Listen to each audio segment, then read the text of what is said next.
Last month, in practicing my prosperity consciousness, I saw a beautiful Audi, brand new automobile, which I said, what a lovely car, I could have that.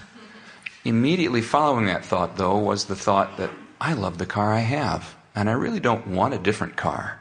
I really love this car that I'm driving now.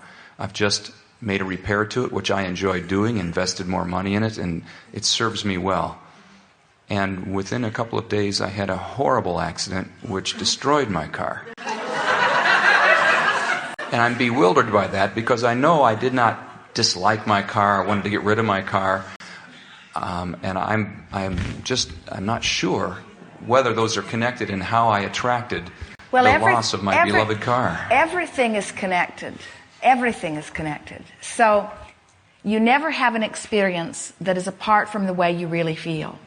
So when you say things like, I have had an accident which has destroyed my beloved car, we say there's something screwy in there somewhere. Yeah, that's why I'm asking, because this doesn't work for me.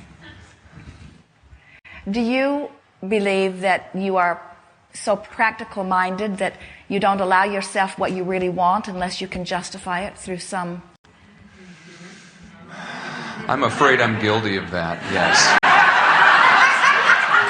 As little as I care to admit it, yeah, that's how I am. You had a terrible accident and yet you are just fine. In other words, all is really well. And so what happens sometimes is when you have desires that you don't let yourself admit that you have. In other words, it sort of burst out of you. You saw a beautiful car and you felt true desire for it. And then you began talking yourself out of the desire that was very real, by trying to justify the position where you stood.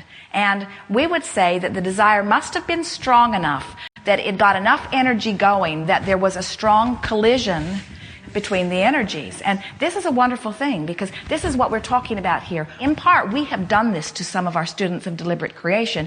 We've done with many of you, through our encouragement of positive thought, the same thing that you've done with so many of your children. You just make them deceive. In other words, when you make very stringent rules that really step on the toes of freedom of your children, they'll tell lies, they'll deceive, they'll pretend that they're doing one thing while they're doing another, because their freedom is so much more important. And so, in a similar way, what happens with many of you, don't allow yourselves to really acknowledge the emotion that you're feeling about something, because somewhere within you, you believe that it is an inappropriate emotion.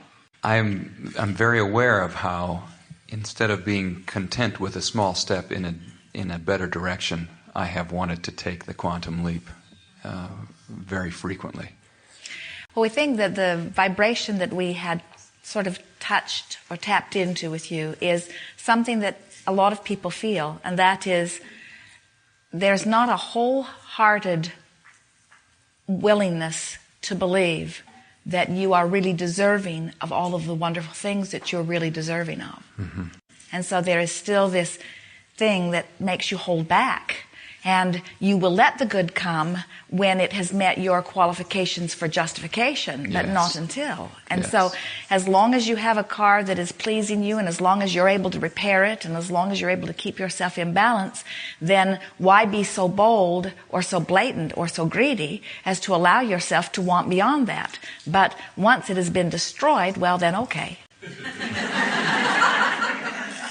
If we were standing in your physical shoes, we would say things like, well, it was the perfect unfolding, and it certainly did get my attention. And it is an indicator of the clash of energies, a sort of bolder, more dramatic indicator of clash of energies.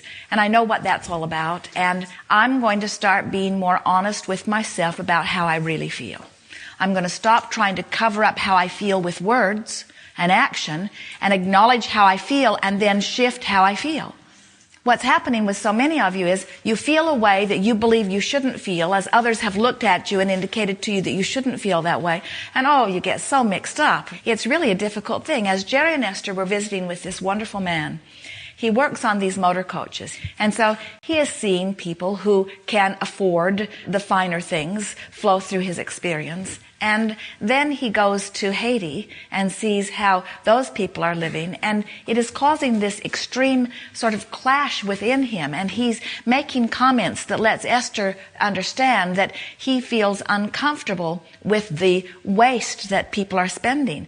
People in Haiti are living on about $700 a year, and Esther paid $120 for a pint of paint. And it's hard for him to equate that difference. And what Esther would like to help him to understand is that the economy is moving forward in response to the desires of people. And by depriving yourself of something does not make more money for someone else to spend. In other words, it was hard for her to find words. In fact, it was so hard she didn't even try to explain that if there were not people who were purchasing these coaches, then all of the people that he knows that are working there would have to find some other ways of making their living. And it's a hard thing to sort of get your thoughts wrapped around, but that really is what you're wanting to do. You're wanting to find a way of convincing yourself that it's all right for you to thrive. You have to find a way to be all right with thriving, because you are always going to want to thrive. And there are so many people who innately want to thrive, who as soon as they begin thriving a little, begin then imposing all of these exterior levels about how much thriving is appropriate. It's appropriate to thrive that much, but not that much. Mm-hmm. And you have to ask yourself, at what point do I cross the line into decadence? In other words, at what point do I lose the balance of thriving? And what we're really getting at here is you've got to decide that you're going to leave everybody else out of this, because even if there were only two of them, they would want different things from you on every subject that you can think about. So, have we convinced you that it's all right for you to have whatever you are wanting? Yes. Do you think that your thoughts, one way or another, are inappropriate? Occasionally I do, yes. Do you think it's inappropriate for your gas gauge to tell you that you have not any gas in your tank? No, that's appropriate.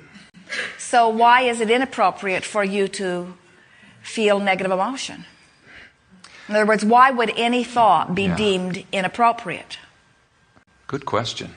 Good question. Well, it's because there are so many others that want to make the world a better place by controlling circumstances, that they make these piles and say these actions are good and these actions are bad and these thoughts are good and these thoughts are bad. But meanwhile, it just makes you crazy because you can't keep up with them because they're not even consistent. And if we were standing in your physical shoes, we would not admit to chiseling the 10 Commandments. They've caused great trouble.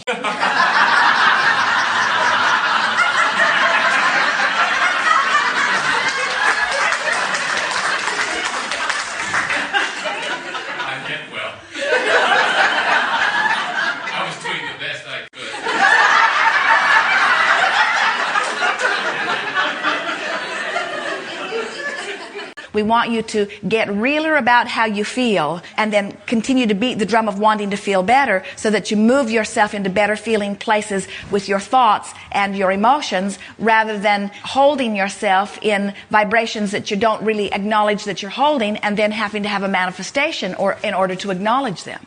We love it when things manifest because it's easier to get a full look at how you really feel once something blows into manifestation. It is much easier. And of course, no harm has come from any of this. Very True. Good. Thank you. Yes, indeed. When I was a little girl, I thought that I was very special. And as the years went by, my interaction with authority figures and Catholic nuns and she's going to move away from it no matter what you do. Put your mouth in it, or I just picked he's up... like a Catholic nun, isn't he? He is.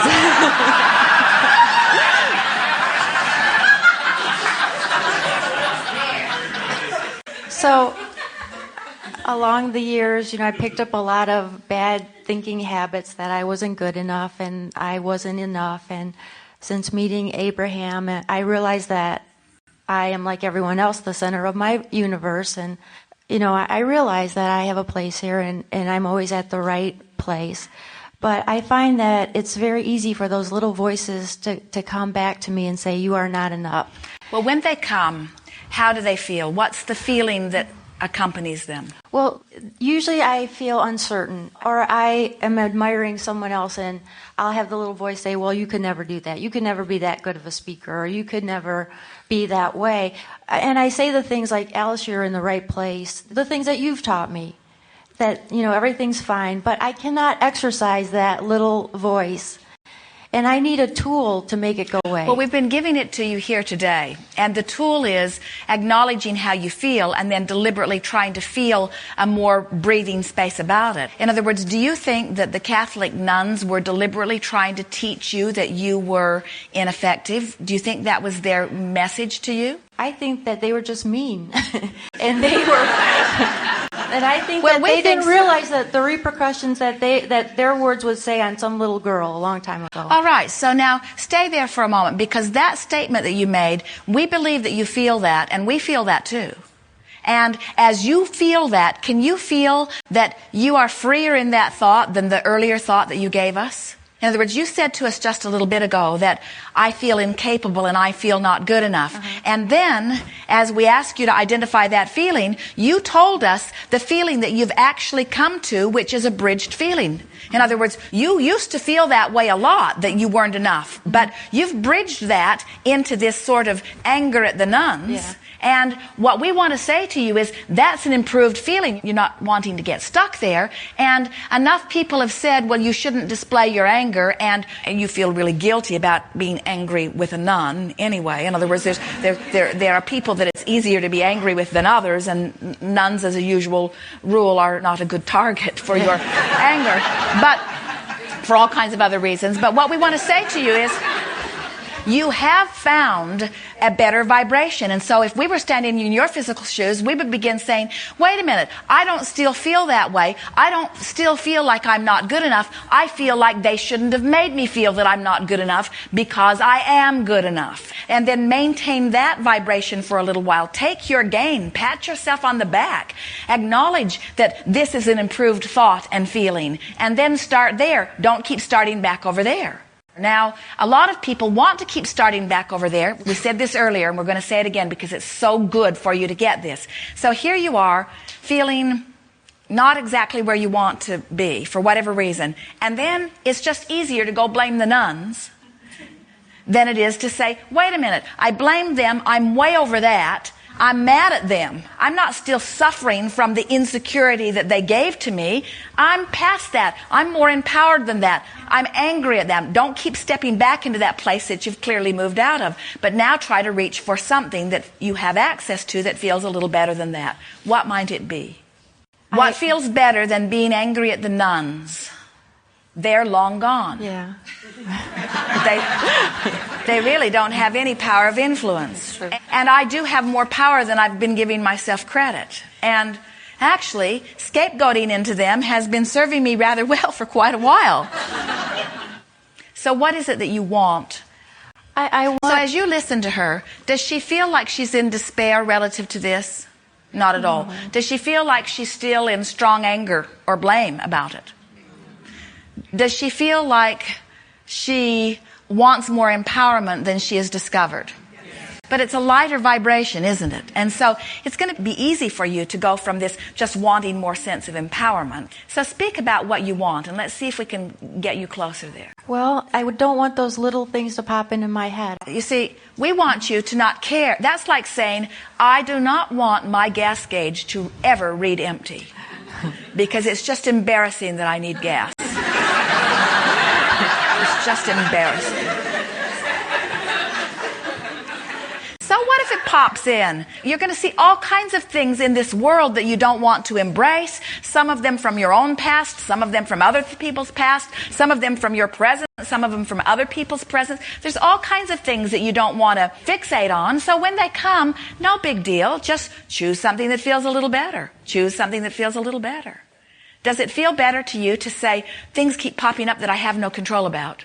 Or things pop up that I let go. I have the ability to choose things that feel better. That feels better. Yes, yeah. And you're right there where it's so easy for you to make that choice. Are you getting this? This is the thing that we most want you to hear. We want that depressed person who has found rage to feel so proud about the rage, instead of embarrassed that they're not over there where the joyous person is. We want the person that's in a powerful place of guilt who shifts it to the life-giving feeling of blame.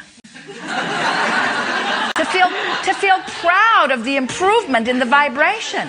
Because when you start saying, I did that, I chose a thought and I feel better, now you're in charge.